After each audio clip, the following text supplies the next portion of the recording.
നമ്മളങ്ങനെ താമരശ്ശേരി ചുരമൊക്കെ കയറി വന്ന് ഇപ്പോൾ പോയിക്കൊണ്ടിരിക്കുന്നത് കർണാടകൻ്റെ ബന്ദിപ്പൂർ ടൈഗർ റിസർവിനുള്ളിലൂടെയാണ്. പിന്നെ ഇതിലെ പോകുമ്പോൾ ഭാഗ്യമുണ്ടെങ്കിൽ ഇങ്ങനെയുള്ള കാഴ്ചകളൊക്കെ കാണാൻ പറ്റും. ആനകളെ കൂട്ടമായിട്ടും ഒറ്റയ്ക്കൊക്കെ ഇങ്ങനെ കാണാൻ പറ്റും. ഒരു ചെറിയ മഴയൊക്കെ പെയ്ത് കഴിഞ്ഞതുകൊണ്ട് നല്ല പച്ചപ്പൊക്കെയായി നിൽക്കുകയാണ് കാടൊക്കെ. അങ്ങനെ കുറച്ചുകൂടെ മുന്നോട്ട് വന്നപ്പോൾ നമ്മളിതാ കർണാടകൻ്റെ ബോർഡറിനോട് അടുത്ത് വരികയാണ്. കുറച്ചുകൂടി മുന്നോട്ട് വന്നപ്പോൾ നമുക്കിവിടെ സൂര്യകാന്തി പാടങ്ങളൊക്കെ കാണാൻ കഴിഞ്ഞ്.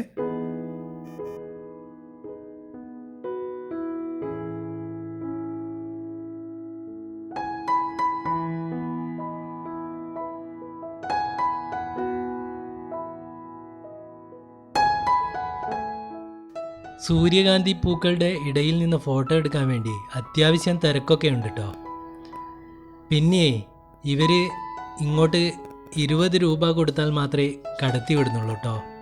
ഇതിൻ്റെ ഉള്ളിലേക്ക് കയറാൻ വേണ്ടി നമ്മൾ 20 രൂപ കൊടുക്കണം. ഇത് സീസൺ അല്ല എന്നാണ് തോന്നുന്നത്, അതായത് സൂര്യകാന്തി കൃഷി ചെയ്യുന്ന സീസൺ അല്ല എന്നാണ് തോന്നുന്നത്. സീസൺ സമയത്ത് ഇവിടെ മൊത്തം സൂര്യകാന്തി പാടമായിരിക്കും കേട്ടോ, വേറെ കൃഷിയൊന്നും ഉണ്ടാവില്ല. അപ്പോൾ ഇവിടെ മൊത്തം ഇങ്ങനെ ഒരു മഞ്ഞ പരവതാനി വിരിച്ച പോലെ ഉണ്ടാവും. പൂക്കളെ കൊണ്ട് അത്രയ്ക്ക് ഒരു മഞ്ഞ കളറായിരിക്കും ഈ പ്രദേശം മുഴുവൻ. ഇത് ഇവിടെ മാത്രമേ ഉള്ളൂ, ഒരു പാടം മാത്രമേ ഉള്ളൂ കൃഷി ചെയ്തതായിട്ട് കാണുന്നത് സൂര്യകാന്തി കൃഷി. വേറെ എവിടെയും സൂര്യകാന്തി പാടം കാണാൻ കഴിഞ്ഞില്ല.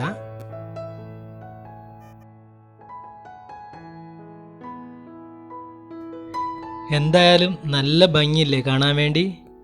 കുറേ പൂക്കളൊക്കെ കൊഴിഞ്ഞു തുടങ്ങിയിട്ടോ. എങ്കിലും കണ്ടില്ലേ, ഈ പൂക്കളൊക്കെ കൊഴിഞ്ഞു തുടങ്ങിയാലും എന്ത് ഭംഗിയല്ലേ കാണാൻ വേണ്ടി.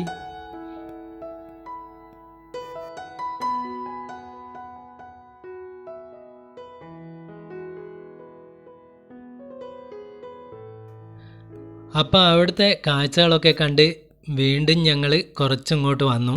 നമ്മളിനി പോകുന്നതേ ഗോപാൽസ്വാമി പേട്ടയിലേക്കാട്ടോ. അപ്പോൾ ഗ്രാമത്തിലൂടെയുള്ള ഒരു റോഡുണ്ട്, അതിലൂടെ പോകാമെന്ന് കരുതി. അപ്പോൾ ഗ്രാമീണ കാഴ്ചകളൊക്കെ കണ്ട് അങ്ങനെ പോകാമെന്ന് കരുതി. കുറച്ച് മുന്നോട്ട് വന്നപ്പോൾ ഇവിടെ ഒരു വെള്ളക്കെട്ടൊക്കെ കണ്ട്, ഒരു മനോഹരമായ ഒരു സ്ഥലം. അപ്പോൾ വണ്ടി ഒന്ന് സൈഡാക്കി. പിന്നെ ഞങ്ങൾ കുറച്ച് പേരുണ്ട് കേട്ടോ, ഫ്രണ്ട്സൊക്കെ ആയിട്ടുള്ള ഒരു യാത്രയാണിത്. ഒരു ട്രാവലറിലാണ് യാത്ര ചെയ്യുന്നത്. അപ്പോൾ കുറച്ച് പേരൊക്കെ ഉണ്ട്, ഫ്രണ്ട്സൊക്കെ ഉണ്ട് കൂടെ. അപ്പോൾ ഇവിടെ ഇങ്ങനെ ഒരു ചേട്ടൻ പശുവിനെ കൊണ്ടുവരുമ്പോൾ അതങ്ങോട്ട് ഇറങ്ങിയതാട്ടോ വെള്ളം കുടിക്കാൻ വേണ്ടിയിട്ട്. അപ്പോൾ അതിന് വേണ്ട വെള്ളമൊക്കെ കുടിച്ച് അങ്ങനെ കയറി പോവുകയാണ്. ഇതുപോലുള്ള ചെറിയ റോഡുകളിലൂടെയൊക്കെ നമ്മൾ ഗ്രാമങ്ങളിലേക്ക് വന്നാൽ ഇതുപോലുള്ള മനോഹരമായ കാഴ്ചകളൊക്കെ കാണാൻ കഴിയും.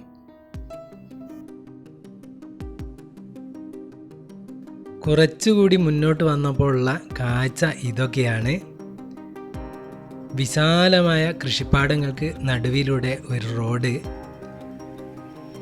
ചുറ്റും കൃഷികൾ തന്നെയാട്ടോ. പലതരം കൃഷികൾ ചെയ്യുന്നുണ്ട്.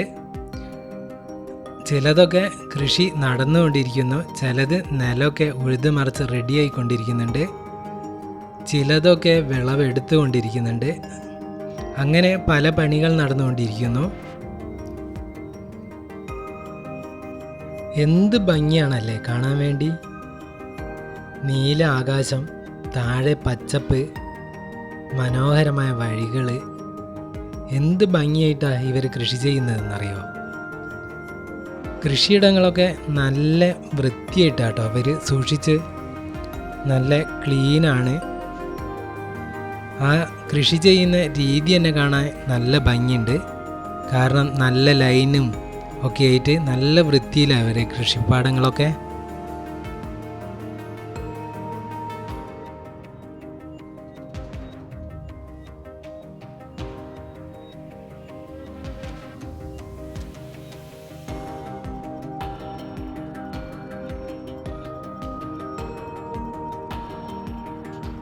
വീണ്ടും നമ്മൾ കുറേ ദൂരം പിന്നിട്ട് ഇങ്ങോട്ട് വന്നിട്ടോ. ഒരു മാറ്റവും ഇല്ല, കണ്ണെത്താ ദൂരത്തോളം കൃഷിപ്പാടങ്ങൾ തന്നെയാണ്. ഇവരിവിടെ പ്രധാനമായിട്ടും കൃഷി ചെയ്യുന്നത് ചോളം, മഞ്ഞൾ, ഇഞ്ചി, പിന്നെ ധാരാളമായിട്ട് ഇവർ പൂക്കൾ കൃഷി ചെയ്യും കേട്ടോ. ചെണ്ടുമല്ലി പോലുള്ള പൂക്കളുടെ കൃഷി നടക്കും. അത് സീസണൊന്നുമില്ല, പല സമയത്തായിട്ട് ഇവർ ചെയ്യുന്നുണ്ട്. പിന്നെ വരുന്ന വഴിയിൽ നമ്മൾ വെളുത്തുള്ളി കണ്ടു കേട്ടോ. വെളുത്തുള്ളിയും കൃഷി ചെയ്യുന്നുണ്ട്. അങ്ങനെ തന്നെ ചെറിയ ഉള്ളിയില്ലേ, നമ്മുടെ ചെറിയ ഉള്ളി, അതുണ്ട് കൃഷി. അതൊക്കെ വരുന്ന വഴിയിൽ കണ്ടു കേട്ടോ. അങ്ങനെ നമ്മളിപ്പോൾ ഒരു ഗ്രാമത്തിലേക്കാണ് എത്തിയിരിക്കുന്നത്. ഇനി ഇവിടെ കുറേ വീടുകൾ തന്നെയായിരിക്കും കേട്ടോ. കുറേ ഏരിയയിൽ വീടുകൾ തന്നെയായിരിക്കും. നേരത്തെ നമ്മൾ കൃഷിപ്പാടങ്ങളെ ഇടയിലൊന്നും വീടുകൾ കണ്ടില്ല. ഇങ്ങനെയാണ് ഇവർ. വീടുകളാണെങ്കിൽ അവിടെ വീടുകൾ മാത്രമായിരിക്കും ഈ ഏരിയയിൽ. കൃഷി ഏരിയ ആണെങ്കിൽ അത് കൃഷിസ്ഥലങ്ങൾ മാത്രമായിരിക്കും. അങ്ങനെയാട്ടോ ഇങ്ങോട്ടൊക്കെ കാണാൻ പറ്റുന്നത്. ഇനി ഈ റോഡിൻ്റെ ഇരുവശത്തായിട്ട് കുറേ വീടുകളുണ്ട് കേട്ടോ. ഇത് കുറച്ച് ഏരിയ ഇങ്ങനെ തന്നെയായിരിക്കും. ദാ ആ വീടിന് മുകളിൽ ഒരു കാളേൻ്റെ പ്രതിമയൊക്കെ ഉണ്ട്. ഇവരൊക്കെ കൃഷി ആയിട്ട് ബന്ധപ്പെട്ട് ജീവിക്കുന്ന ആളുകൾ തന്നെയാണ്. കൃഷി തന്നെയാണ് ഇവരെ പ്രധാന വരുമാന മാർഗം. ഇവരെ വീടൊക്കെ കാണാൻ നല്ല ഭംഗിയാട്ടോ. പല കളറിലായിരിക്കും ഇവരെയൊക്കെ പെയിൻ്റ് അടിച്ചിട്ടുണ്ടാകുക. നല്ല ഭംഗിയാണ് കാണാൻ വേണ്ടി. ഇതാ കർണാടക RTCയുടെ ബസ് ഇവിടെ ആളെയൊക്കെ ഇറക്കി തിരിച്ചു പോകാൻ നോക്കുകയാണ്. അപ്പോൾ ഒരു കർണാടക ബസ്, കുറേ മരങ്ങൾ, ഒരു ജംഗ്ഷൻ, ഇതൊക്കെ ആയിട്ട് ഇത് കോവിലാണ് എന്ന് തോന്നുന്നു കേട്ടോ. നമ്മളെ മുന്നിൽ കാണുന്ന ഒരു കോവിലാണ്. ഇങ്ങനെ നമ്മൾ തമിഴ്നാട്ടിലൂടെയൊക്കെ സഞ്ചരിക്കുമ്പോൾ കാണാം കേട്ടോ, ഈ കുഞ്ഞു കുഞ്ഞു കോവിലുകളുണ്ടാവും. ഇങ്ങനെ കുറച്ച് വീടുകളുള്ള സ്ഥലങ്ങളിലൊക്കെ നല്ല ഭംഗിയാണ് കാണാൻ വേണ്ടി. പെയിൻ്റൊക്കെ അടിച്ച് മനോഹരമാക്കി ഒരുപാട് ചിത്രപ്പണികളൊക്കെ ചെയ്ത് നല്ല ഭംഗിയുണ്ടാവും കാണാൻ.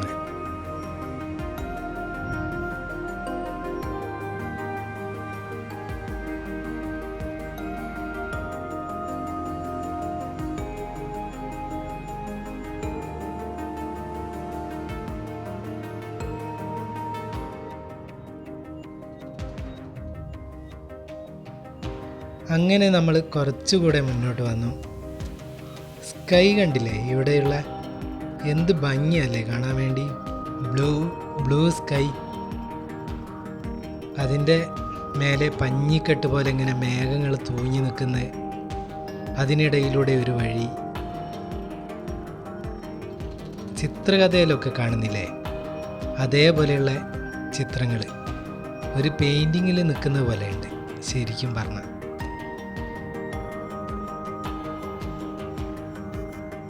ഈ റോഡിന് നമ്മൾ നേരെ പോയാൽ ചെന്നെത്തുന്നത് ഹിമവത് ഗോപാൽസ്വാമി ഹിൽസിൻ്റെ പാർക്കിംഗ് ഏരിയ അല്ലേ, അതിൻ്റെ തൊട്ടടുത്ത് തന്നെയാണ് കേട്ടോ.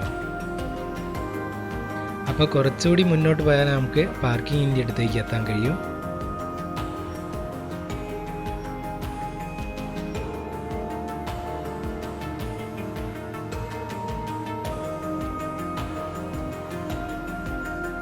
ഇവിടെയൊക്കെ കണ്ടില്ലേ, കൃഷിക്ക് കിളച്ച് തയ്യാറാക്കിക്കൊണ്ടിരിക്കുകയാണ്.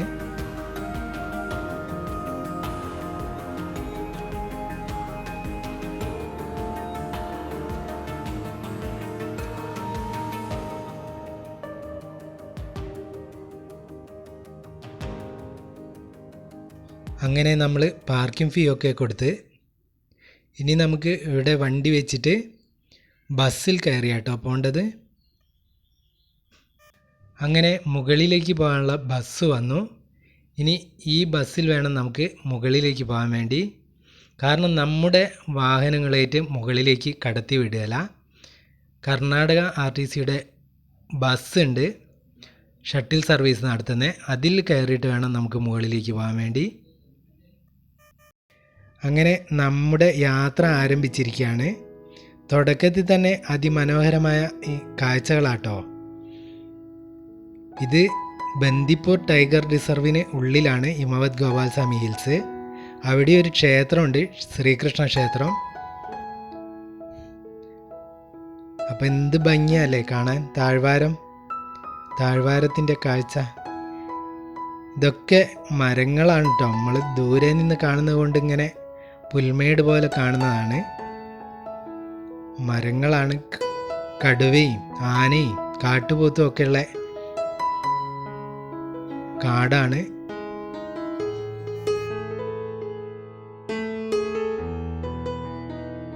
അങ്ങനെ ബസ് മെല്ലനെ മുകളിലേക്ക് കയറിക്കൊണ്ടിരിക്കുകയാണ്. അപ്പോൾ ഇവരൊക്കെയാണ് നമ്മുടെ ഫ്രണ്ട്സ്. അവരുടെ കൂടിയാണ് നമ്മൾ ഒരുമിച്ചാട്ടോ വന്നേ. പിന്നെ ഇതിനൊരാൾക്ക് 70 രൂപയാട്ടോ അപ്പ് ആൻഡ് ഡൗൺ വാങ്ങിക്കുന്നത്.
ബസ് അങ്ങനെ മെല്ലനെ കയറ്റം കയറിക്കൊണ്ടിരിക്കുകയാണ്.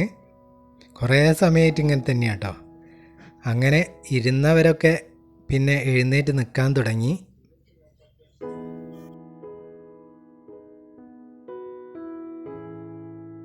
ഞാൻ ഇപ്പുറത്തായിരുന്നു ഇരുന്നത്. അപ്പോൾ അതിനുള്ളിൽ കൂടി ഞാൻ ഇങ്ങനെ ഷൂട്ട് ചെയ്യുന്ന ബുദ്ധിമുട്ട് കണ്ടിട്ട് ഇദ്ദേഹം എനിക്ക് സൈഡിലോട്ട് മാറി തന്നു കേട്ടോ. അങ്ങനെ നമ്മൾ മുകളിലോട്ട് കയറിക്കൊണ്ടിരിക്കുകയാണ്. പുൽമേടുകളും കുറ്റിക്കാടുകളും കേട്ടോ ഇവിടെയൊക്കെ ഉള്ളത്. വൻമരങ്ങളൊക്കെ കുറവാണ്. വളരെ കുറച്ച് വൻമരങ്ങളേ ഉള്ളൂ. തീരെ ഉയരം വെക്കാത്ത തരത്തിലുള്ള മരങ്ങളാണുള്ളത്, കുറ്റിക്കാടുകളായിട്ട് നിൽക്കുന്നത്. ഇപ്പം ബസ്സിന് വളരെ സ്പീഡ് കൂടിയിട്ടോ. ഇപ്പം കത്തിച്ച് വിട്ടാണ് ബസ് പോകുന്നത്. ഇങ്ങോട്ട് വരുമ്പോഴേ ശ്രദ്ധിക്കേണ്ട ഒരു കാര്യം, പരമാവധി രാവിലെ തന്നെ വരാൻ ശ്രമിക്കുക കേട്ടോ, ഇല്ലെങ്കിൽ വൈകുന്നേരം. ഞങ്ങൾ വഴിയിലുള്ള കാഴ്ചകളൊക്കെ കണ്ടു വന്ന് ഇവിടെ എത്താൻ വൈകിപ്പോയി. അപ്പോൾ ഇപ്പം വെയിൽ കത്തി നിൽക്കുക കേട്ടോ. പിന്നെ വേറൊരു കാര്യം, നമ്മൾ ബസ്സിലേക്ക് കയറുമ്പോൾ നമ്മളെ ഒന്ന് ചെക്ക് ചെയ്യും. അപ്പോൾ അതിൽ പ്ലാസ്റ്റിക് ഒന്നും ഇങ്ങോട്ട് കടത്തി വിടുന്നില്ല കേട്ടോ. നമ്മൾ കുടിക്കാനുള്ള വെള്ളമൊക്കെ ഏതെങ്കിലും അങ്ങനെയുള്ള ബോട്ടിലുകളിൽ കൊണ്ടുവരണം, എങ്കിൽ മാത്രമേ ഇങ്ങോട്ട് കടത്തി വിടുള്ളൂ.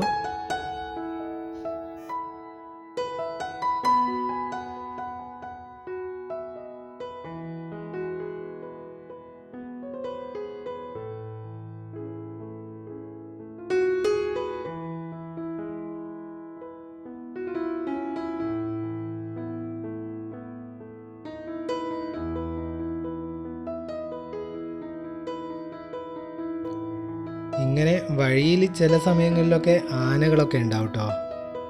ഞാൻ മുമ്പ് ഒരു തവണ വന്നപ്പം ഈ കുന്നിൻ മുകളിലൊക്കെ ആനക്കൂട്ടങ്ങളെ കാണാൻ കഴിഞ്ഞിട്ടുണ്ട്.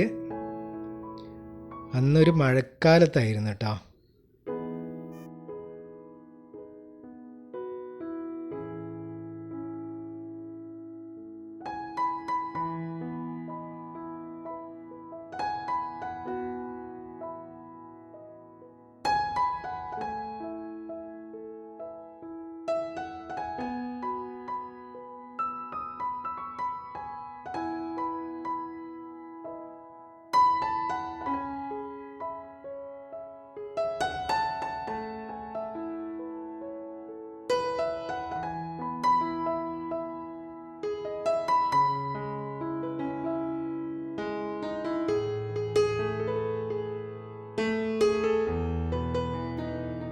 അങ്ങനെ നമ്മൾ ഇവിടെ എത്തിയിരിക്കുകയാണ്. ആ ബസ് വീണ്ടും ഇവിടുന്ന് ആളുകളെയൊക്കെ എടുത്ത് തിരിച്ചു പോയി.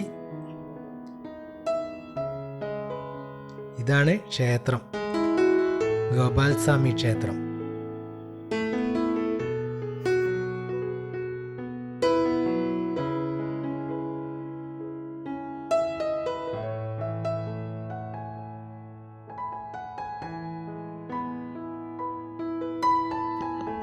അങ്ങനെ ഞങ്ങൾ ക്ഷേത്രത്തിനകത്തൊക്കെ പോയി തൊഴുത് വന്നു. അവിടുന്ന് പ്രസാദം വാങ്ങിച്ചു.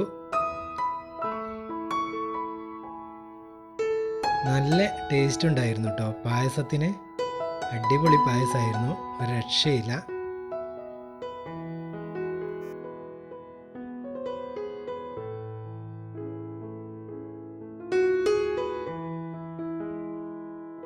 എല്ലാവർക്കും നല്ലോണം വിശന്നിരുന്നുകൊണ്ട് എല്ലാവരും തിരക്കിലാണ് പ്രസാദം കഴിക്കുന്നത്.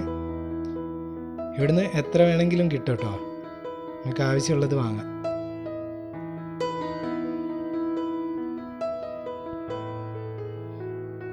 അപ്പോൾ ക്ഷേത്രത്തിൻ്റെ മുറ്റത്ത് നിന്നുള്ള കാഴ്ചയാണ് ഇത്.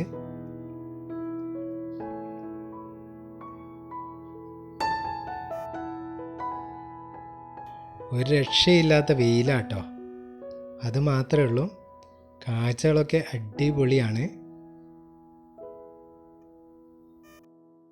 ഇവിടെയൊക്കെ ആന വരുന്ന ഏരിയ കേട്ടോ, ആന വരും. ഇവിടെയൊക്കെ ഫെൻസിങ് ചെയ്തിട്ടുണ്ട്, ആന വരാതിരിക്കാൻ വേണ്ടിയിട്ട്. ഇങ്ങോട്ട് ക്ഷേത്രത്തിൻ്റെ അടുത്തേക്ക് ആന കയറാതിരിക്കാൻ വേണ്ടിയിട്ട് വേലി കെട്ടിയിട്ടുണ്ട്. പിന്നെ പകൽ സമയത്തൊക്കെ ആന കയറി വരും കേട്ടോ. അധിക സമയം ഇവിടെ നിൽക്കുന്നില്ല കേട്ടോ, അത്രയ്ക്കും നല്ല വെയിലാണ്. നമുക്ക് പോകാനുള്ള ബസ് അതാ വരുന്നുണ്ട് കേട്ടോ.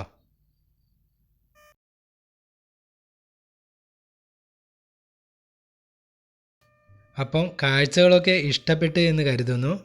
ഇനിയും മനോഹരമായ കാഴ്ചകളുമായി അടുത്ത വീഡിയോയിൽ കാണാം.